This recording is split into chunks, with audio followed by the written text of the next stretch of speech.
Muy buenos días. Buenos días.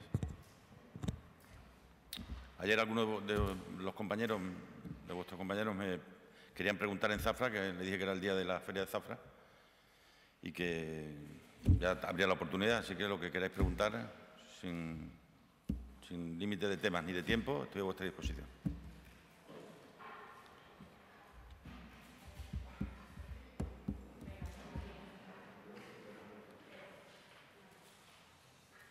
Buenos días. Bueno, ayer el interventor general de la Junta decía en comisión que se iba a cumplir, que Extremadura iba a cumplir finalmente el objetivo de déficit este año, porque se habían acometido una serie de cambios en el plan económico y financiero. Entonces, me gustaría saber cuáles han sido esos cambios. Y, por otra parte, la ministra Montero decía ayer o antes de ayer, daba una explicación acerca de los 1.400 millones de euros de inyección a Cataluña. Hablaba de una sentencia judicial que no tenía nada que ver con el sistema de financiación autonómica. Una valoración. Sí, respecto a lo primero, obviamente nosotros hacemos un presupuesto que es continuidad de los dos anteriores, en los que nos comprometimos a ir cumpliendo la senda de déficit. Yo hablé muy claro con el ministro Montoro en su día y he hecho lo mismo con la ministra Montero, bajar del 2,8, casi del 3% de déficit al 0,4 en un año era imposible. Lo que hicimos fue establecer una senda de déficit, que nos llevó los dos primeros años presupuestarios para dedicar todo el esfuerzo de los ingresos nuevos a ir cumpliendo el objetivo de déficit. Y este año hemos hecho lo mismo. Lo que ocurre es que como había una serie de compromisos que cumplir, entre otras cosas, compromisos que venían derivados de acuerdos estatales, pues hemos tenido el primer semestre alguna dificultad que espero que se vaya corrigiendo en el segundo semestre. Ahora bien, siempre que el Gobierno de España cumpla con Extremadura, obviamente. Por eso yo, cuando vaya a ver al presidente del Gobierno, pues le haré saber que hay un documento firmado en el año 2016 por el ministro de Hacienda y por mí, que el Gobierno de España está incumpliendo y que tendrá que cumplir. Y si no puede cumplir el Gobierno de España con Extremadura, Extremadura no podrá cumplir los compromisos que tiene con el Gobierno de España, obviamente, ¿no? Se firmó un acuerdo por el cual vendrían en los siguientes años 40 millones de euros al año, es decir, 120 millones, que solo han venido 10. Y entonces exigiremos primero que se ponga esto en presupuesto y segundo que se pague. Porque si fuera así y ese dinero hubiera venido, Extremadura en los años anteriores hubiera tenido la posibilidad casi de cumplir el objetivo de déficit, ¿no? Por eso nosotros contamos con que el Gobierno de España va a cumplir con nosotros. Y si incumple, pues difícilmente podremos cumplir nosotros con las obligaciones. No obstante, ya he dicho que el esfuerzo que hemos hecho ha sido titánico.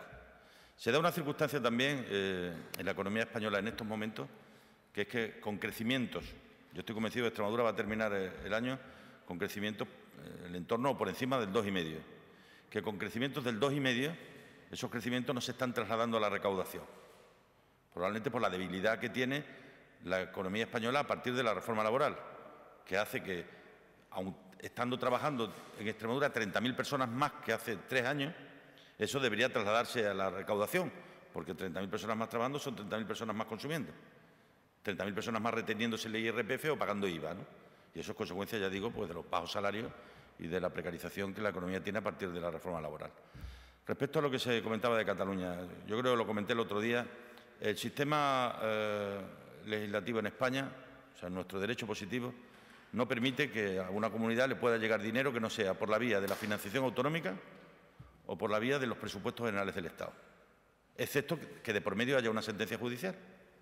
Y, por tanto, o es porque hay una sentencia judicial, o es porque se ha modificado el modelo de financiación, o es porque los presupuestos generales del Estado así lo contemplan.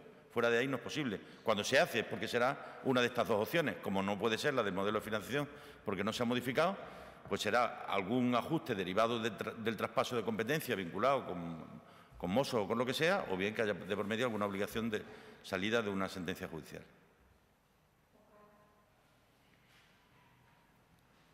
Sí, presidente. Yo le quería preguntar, con el tema, el próximo día 15 de octubre termina el plazo, según el estatuto, para presentar presupuestos regionales. No sé si va a depender un poco de la situación en la cual se encuentran los presupuestos a nivel estatal, que parece que se van a estancar en las Cortes. Eso va a depender de los presupuestos. O sea, si su recorrido va a depender también el recorrido de los regionales, cómo va a ser un poco la situación.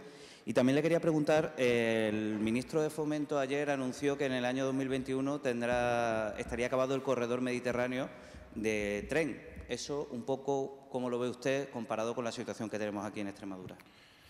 Muy bien, respecto a lo primero, en condiciones normales así debería ser. Es decir, nuestros presupuestos contienen siempre partidas que son derivadas de los presupuestos generales del Estado. Pongo, por ejemplo, políticas de empleo. Políticas activas de empleo dependen mucho de lo que Conferencia Sectorial decide cada año que va a cada comunidad en función de los criterios que hayan marcado.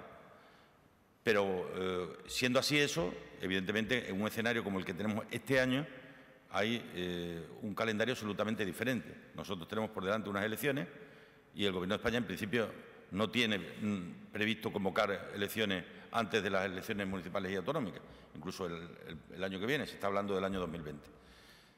Como consecuencia de eso, los ritmos que va a marcar la negociación de los presupuestos generales del Estado este año tienen que ser diferentes a los nuestros, porque nosotros tenemos que tener los presupuestos, si se aprueban, aprobados al final del año 2018, y estamos hablando del mes de diciembre, como muy tarde, inicio de 2019.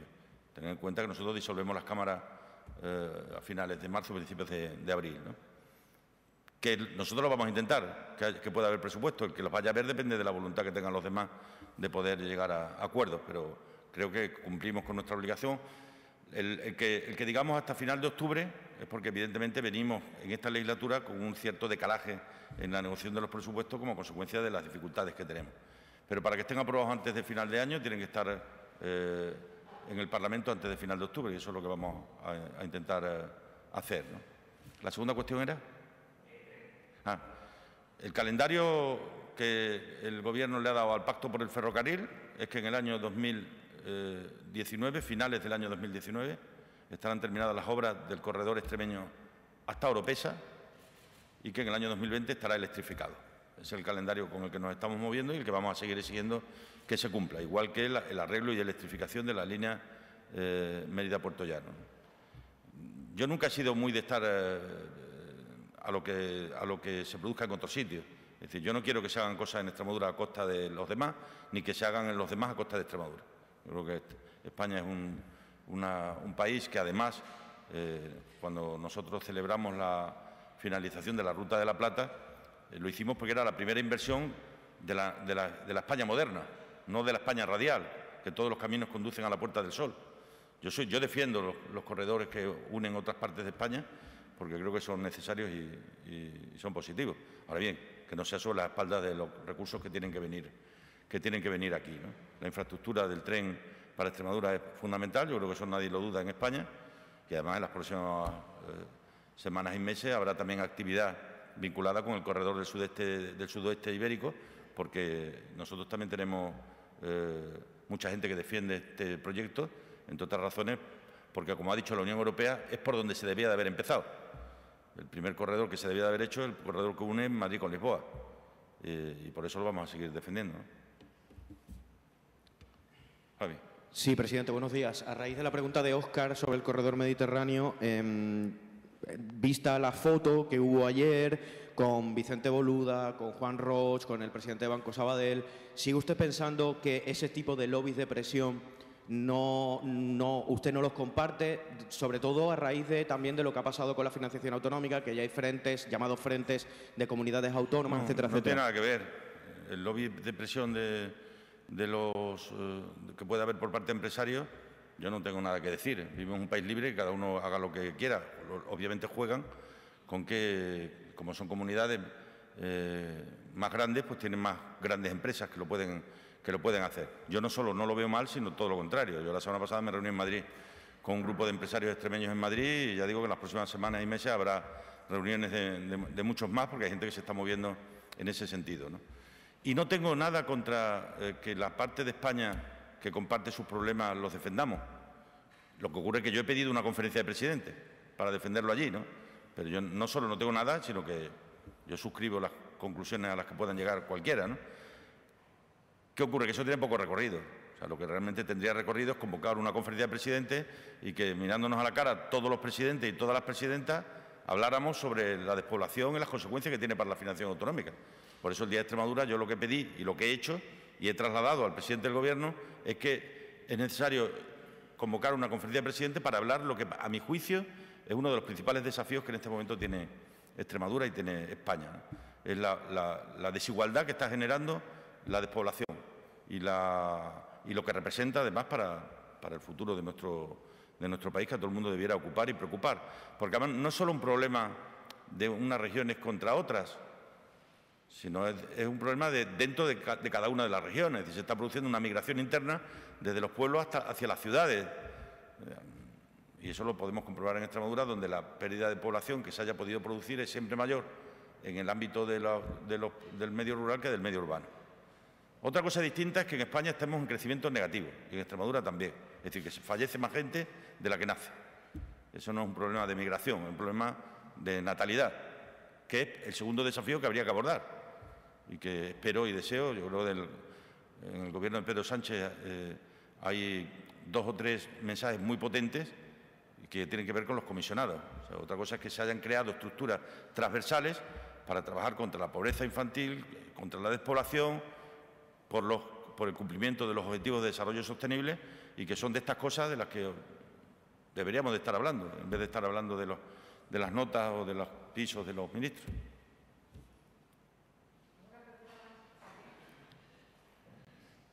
Y precisamente en referencia a esa última reflexión que usted ha hecho, yo quería preguntarle por esas últimas informaciones que se conocen de Pedro Duque, del Gobierno, que están generando cierta polémica, y también por esa propuesta de Carmen Calvo de regular un poco los medios quizás para ir contra esas fake news o algo así. ¿Qué le parecen?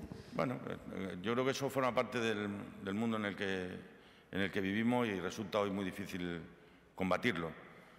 ¿Qué ocurre? Pues que como consecuencia de todo lo que circula, pues las redes sociales forman parte de nuestras vidas, son muy importantes en el ámbito del marketing público, de la venta online, pero creo que en el ámbito de la política son poco decisorias.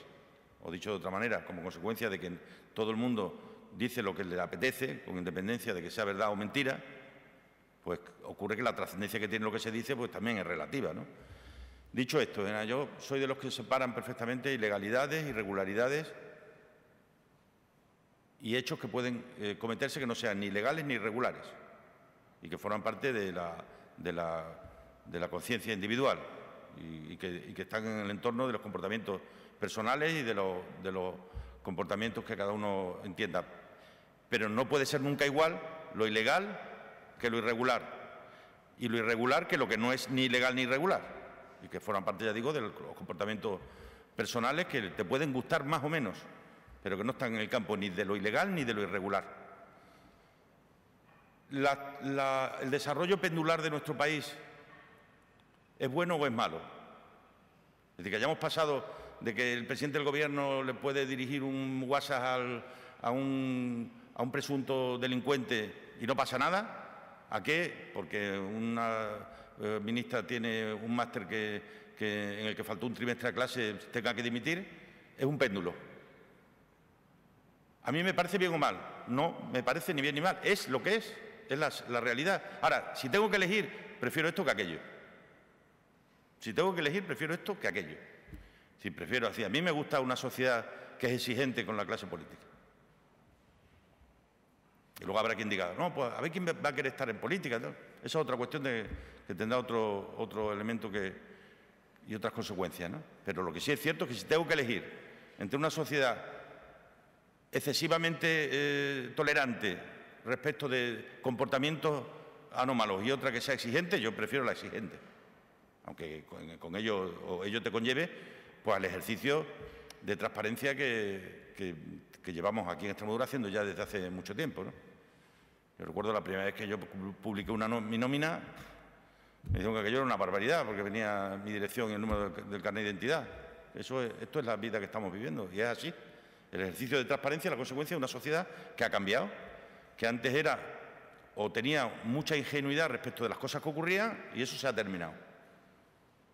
Y el que no lo entienda, chico, pues no podrá dedicarse a esto. Por eso hay que venir con las manitas muy limpias y con la historia muy, muy clara. Esto es así. Sí, presidente, sobre la agenda con los ministros, ya dijo usted en la Asamblea que se iba a reunir próximamente con la ministra de Transición Ecológica. No sé si hay próximamente, a corto o medio plazo, algo que pueda confirmar. Sí, ¿no? Tengo la reunión con ella, creo que es el día 8, me parece que es el día 8, o el 15, o el lunes 8 o el lunes 15, no me acuerdo muy bien, ahora después os lo transmitimos exactamente. Iba a haber sido la semana que viene, pero no podíamos porque me coincidía con otra cosa y la hemos dejado. Hablaremos, tenemos muchas cosas de las que hablar, ¿eh? Me preocupa muy especialmente todo lo que tiene que ver con la planificación eléctrica. Probablemente el reto mayor, cuantitativa y cualitativamente mayor, al margen del tren, que tiene Extremadura en estos momentos, es que la planificación eléctrica está hecha hasta el 2020, contemple, y hay que hacerla a partir del 2020, todas las opciones y posibilidades que Extremadura tiene de crecimiento en los próximos años. Se prevé, claro el dato, se prevé que de aquí al 2030, porque esto yo no sé si a vosotros os parece, de luego a mí sí, esto va a una velocidad de vértigo, es decir, el cambio que se está operando en la ciudadanía y en el convencimiento de la transformación como consecuencia del cambio climático va a una enorme velocidad. Lo veo sobre todo en todo lo que tiene que ver con el coche eléctrico. Era algo que no existía en nuestras vidas hace 2 años y ya hay no solo coches, sino movimientos a favor de ese cambio que tiene que producirse. Pero todo parece indicar que de aquí al 2030 serán en España unos 20.000 megavatios de fotovoltaica más que hay ahora. 20.000 megavatios más que ahora. En Extremadura se van a construir entre el 19 y el 20, 2.000, que ya están. Esos son 1.200 millones de euros de inversión como mínimo. Y una movilización de mano de obra muy importante. Si nosotros somos capaces que de esos 20.000 millones necesarios hasta el 2003, porque tenemos tierra, porque tenemos sol y porque tenemos agua, se residencia aquí un 30%, por decir una cifra, de esa cantidad, que es lo que ahora estamos representando en el total de lo que está ocurriendo ahora, pues tendríamos sector, que es lo que yo decía yo el otro día en Badajoz, porque con estas cosas es muy importante que se cree un sector nuevo y alternativo, dentro de lo que era el sector de la construcción, pero en vez de construir casas, construyes plantas fotovoltaicas. Pero ya tendríamos una alternativa para lo que más me preocupa de todo, que es de los 70.000 parados que generó la crisis, la mitad han encontrado un puesto de trabajo. Básicamente en la economía que existía, pero los otros 30.000 o 35.000 tienen que ser en la nueva economía. Por eso creo que el elemento estratégico más importante que tenemos por delante es la planificación eléctrica de nuestro país y que ahí se contemple para Extremadura la evacuación suficiente para encontrar un sector que dé empleo y mano de obra, que al final es de lo que se trata. No, y luego estoy pendiente hay algunos ministros que hemos quedado pendientes de que vea primero al presidente. La reunión con el presidente está para fijarse, ahora cuando vuelva del viaje oficial, pero supongo que a lo largo de la segunda quincena de noviembre, segunda quincena de octubre, primeras semanas de noviembre. Sabéis que se está haciendo por orden de antigüedad de los estatutos. Sí, presidente, buenos días. Antes he hablado de las redes sociales y estos días se ha comentado una foto suya con el jefe de gabinete de Pedro Sánchez, Iván Redondo. No sé cómo son sus relaciones ahora. Sabemos la posición que mantuvo la legislatura de Monago, el PSOE de Extremadura, respecto a Iván Redondo. No sé cómo están las cosas ahora. ¿Se ha normalizado? Es el secretario de Estado y responsable de la dirección del gabinete de la presidencia del gobierno de este país. Entonces ahí lo personal no cuenta. Lo personal uno lo tiene, lo guarda, lo archiva, lo recuerda, lo olvida, hace lo que le dé la gana con ello. Pero esto es relación con un secretario de Estado, director del gabinete de la presidencia. Y hago lo que hago con todo, lo que voy a hacer el lunes con la secretaria de Estado de Políticas Sociales, lo que hice ayer con el ministro de Agricultura, lo que haré con todos y cada uno de los ministros y secretarios de Estado que vienen a Extremadura, si puedo, que es acompañarles. Lo demás son cosas personales que a nada conducen, ¿no? Quería dos cuestiones. En esta semana dos malas noticias en cuanto al empleo, el despido de Galvacolor, por otro lado el cierre del supermercado de Cáceres. Recuerdo que al inicio de su legislatura insistió en la necesidad de un plan de empleo, de ese respaldo del Gobierno central. No sé si ahora con el nuevo Gobierno aunque quede solo un año de legislatura, es posible que esa llamada que hizo usted al principio se transforme en algo real. Va a ser así. O sea, una de las cuestiones que le llevó al presidente, ya informaremos de las demás, pero una ya decidida, es un plan especial de empleo para Extremadura, como consecuencia de que creo que en ese nuevo escenario en el que estamos, la formación para el empleo y la inversión en formación para el empleo es la única salida posible, junto a las ayudas que tienen que ver con la inversión y con los incentivos para la inversión, ¿no? Y luego, en este tipo de noticias, que evidentemente son negativas, pues lo que hay que intentar es ponerse a trabajar, como ocurre siempre, si puede ser, sin hacer demasiado ruido, en alternativas. Parece que ha habido un acuerdo en los despidos de Jerez de los Caballeros, con lo cual hay un acuerdo con los sindicatos, y eso significa que se ha hecho con un escenario no solo de cumplimiento de las leyes, sino de algo que los trabajadores en un momento dado puedan aceptar y que les sirva de puente hasta que puedan encontrar un nuevo empleo. Y en el caso de Eroski en Cáceres, pues lo que creo que todos tenemos que hacer es sumar e intentar que cuanto antes pues se repongan por la vía de otras empresas que puedan ir a sustituirlas, ¿no? Después de las declaraciones ayer del presidente Sánchez respecto al conflicto catalán, ¿va a ser el conflicto catalán al final el que marque, cree usted o no, la agenda electoral nacional? No, yo creo que eso tiene consecuencias en los presupuestos. Yo creo que lo hace vinculándolo con los presupuestos. Es decir, si Cataluña una parte de Cataluña decide que su única opción es seguir ahondando en el separatismo, en la secesión y en el independentismo, y decide que lo que vaya a ocurrir con el resto de Cataluña o del país no le importa, y por tanto se desvinculan de cualquier opción de presupuesto para el futuro, pues obviamente tendría que haber elecciones. Porque hay que recordar que los presupuestos en vigor son los presupuestos aprobados, elaborados por el Partido Popular. Y yo creo que lo que viene a decir el presidente es: si las fuerzas políticas catalanas se centran en su cuestión y se olvidan de que además de eso están en el Parlamento español y pueden contribuir a que haya un presupuesto que ayude al conjunto del país, pues no tenía sentido alargar la legislatura, ¿no? Yo creo que por el futuro de España y por lo que significa y representa la estabilidad, que yo creo que es imprescindible, los países que están de elecciones cada 2 por 3 no van por la senda adecuada. Yo creo que el cumplimiento de los tiempos y de las legislaturas es bueno y necesario, porque además creo que ahora mismo más que nunca la estabilidad política es un bien en sí mismo que tenemos que proteger y que tenemos que defender, ¿no? Por eso voy a estar hasta el 24 o 25 de mayo, cuando sean las elecciones, defendiendo para Extremadura la estabilidad política como lo mejor que podemos lograr entre todos, ¿no? Bueno, pues al hilo de lo que ha preguntado Engracia, el tema de Cataluña como una de las posibles causas por las que se pudieran adelantar elecciones, no sé si de esa sociedad exigente que hablaba usted antes sobre que los políticos, o sea, que los ciudadanos cada vez exigimos más a los políticos, también se podría llevar por delante el gobierno de Sánchez con todas las polémicas que están surgiendo. Bueno, eso habrá que valorarlo en su justo término. Yo creo que lo que está echando, y cada ciudadano en sí mismo, una decisión que cada uno toma, lo que sí creo es que lo que la gente está echando en falta es que a este gobierno alguien intente juzgarlo por lo que hace y no por la historia de sus ministros.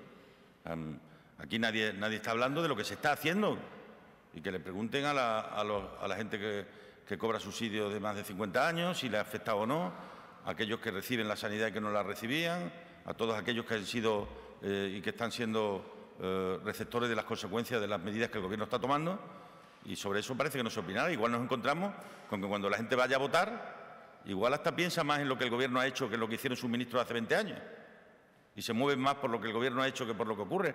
Por eso dice: hombre, ¿cómo va a salir una encuesta tan buena con lo que está pasando? Es que igual hay mucha gente a la que valora lo que el Gobierno pueda estar haciendo, ¿no? Y que en España se produjera un cambio y que dejáramos el fango para poder ir hacia políticas de cambio que piensen de verdad en los ciudadanos y en las ciudadanas, ¿no? Sí, presidente. Ha hablado de la posible creación de un sector eléctrico en Extremadura. Yo le quería preguntar por el otro lado, que es el del consumidor. Vemos cómo las facturas van subiendo, incluso llegando a máximos históricos del precio en las últimas semanas.